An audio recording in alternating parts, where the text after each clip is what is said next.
भोजपुरी खाली तोहर लहंगा उठा देव रिमोट से, ये भोजपुरी है। कब देबू कहाँ देबू, ये भोजपुरी है जो मनोज तिवारी जी और रवि किशन जी गाते हैं।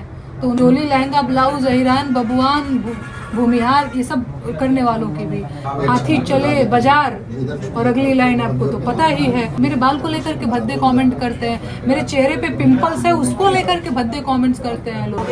लेकिन सिर्फ नेगेटिव कमेंट करने वाले ही लोग नहीं हैं, उसके पैरेलल हम देखते हैं कि हमको सपोर्ट करने वाले लोग भी बहुत सारे हैं। और मुझे लगता है कि वो कमेंट नहीं करते हैं, बस वो एकदम चुपके से मुझे जो है सपोर्ट करते हैं। कभी कभी होता है कोई गाली गलौज करता है तो वहाँ पे 10 लोग आ जाते हैं कि क्या कर रही है ये लड़की, सही तो कर रही है। लेकिन ये एकदम सही बात है कि स्ट्रेस होता है, लेकिन फेस तो अकेले करना। हाँ बिल्कुल अकेले फेस कर, बहुत सारे लोग हैं, बिल्कुल। और आप कमरे में बैठी रहती हैं तो आपने बहुत सही सवाल किया। और महिलाओं के लिए तो सोशल मीडिया, लोग कहते हैं कि महिलाएं बड़ी जल्दी जो है पॉपुलर हो जाती हैं, वायरल हो जाती हैं, उतना ही उनके लिए मुश्किल भी है। क्योंकि महिलाओं को हतोत्साहित करने के लिए ना उनका सीधे जो है वो चरित्र हनन करने लग जाते हैं लोग। और मुझे हतोत्साहित करने के लिए मेरे बाल को लेकर के, जो कि सर्जरी की वजह से मैंने अपने बाल कटवाए डॉक्टर के परामर्श पे, और मुझे मेरे बाल को लेकर के भद्दे कमेंट करते हैं, मेरे चेहरे पे पिंपल्स है उसको लेकर के भद्दे कमेंट्स करते हैं लोग। लेकिन ठीक है, लोगों का काम है हाथी चले बाजार, और अगली लाइन आपको तो पता ही है।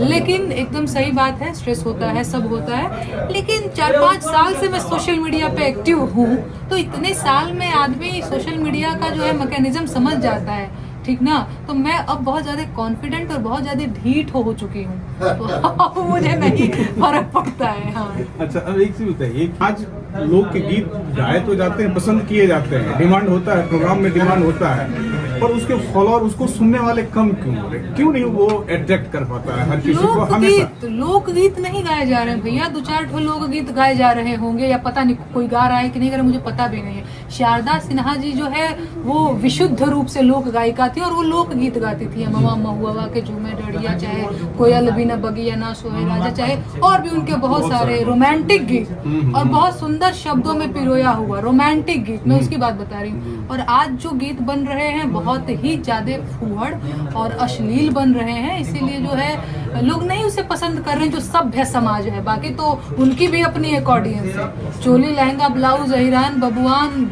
भूमिहार ये सब करने वालों की भी।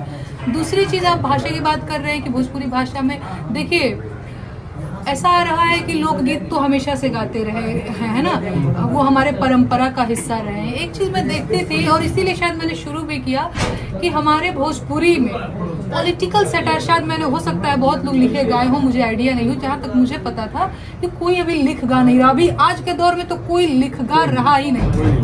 तो मुझे लगा कि भोजपुरी खाली तोहर लहंगा उठा देव रिमोट से, ये भोजपुरी है। कब देबू कहाँ देबू, ये भोजपुरी है जो मनोज तिवारी जी और रवि किशन जी गाते हैं। तो उन्होंने हमारी भोजपुरी को बर्बाद किया। तब मुझे लगा कि नहीं, लोगों को ये बताना जरूरी है कि हमारी भोजपुरी क्या है। भोजपुरी में बेरोजगारी के भी गीत गाए जा सकते हैं ना, महंगाई के भी गीत गाए जा सकते हैं, मैंने मौलिक अधिकारों के गीत लिखे हैं, वो भी गाए जा सकते हैं, है ना। लेकिन बहुत ही अश्लील और फूहड़ गीत गाए जाते हैं।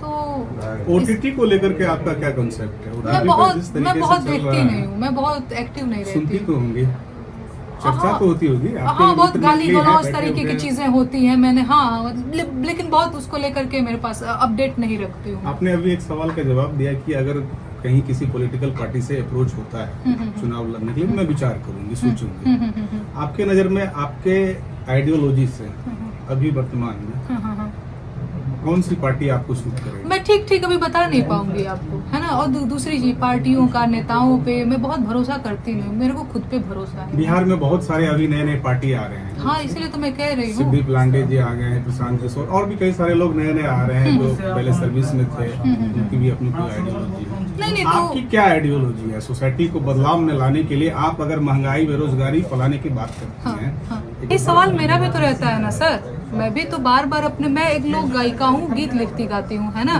तो मेरा भी यही सवाल रहता है। जब मैंने बिहार में काबा का पार्ट 1 गाया था, तभी मैंने यही सवाल पूछा था कि 15 साल चच्चा रहलन, 15 साल पप्पा, और तब भी कुछ नहीं हो रहा है। वही का वही है बिहार, बेरोजगारी वैसे ही है, महंगाई वैसे ही है। विकल्प क्या होना चाहिए?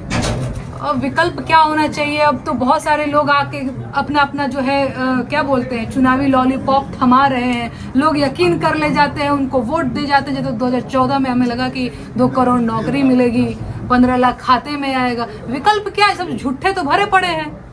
तो विकल्प आखिर सरकारें तो बनेंगी ही ना। मुझे नहीं पता विकल्प क्या है भैया, अब क्या ही मैं बोलूं। विकल्प लोग बन करके तो आते हैं, है ना। अब लगता है यही कुछ करेंगे। 2014 में तो यही लगा था ना कि 15 लाख तो अब बस आने ही वाला है, काला धन तो अब बस आने ही वाला है, विश्व गुरु तो अब हम बस बनने ही वाले हैं, 2 करोड़ नौकरी। तो मुझे याद है 2014 में जब चुनाव हुआ था तब मेरी उम्र 17 साल की थी, मैं वोट नहीं दे सकती थी, पर मेरा भाई तब भी दिल्ली में तैयारी करता था। और पूरे लड़कों में एक जोश भरा हुआ था कि मोदी जी आ रहे हैं, नौकरी देंगे, नौकरी देंगे, और सबने भर भर के वोट दिया, और अब सब बेरोजगार हैं। तो विकल्प की आप बात करते हैं, लगता है कि ये अच्छे विकल्प हो सकते हैं, वो हो सकते हैं, और फिर ठीक बा ना।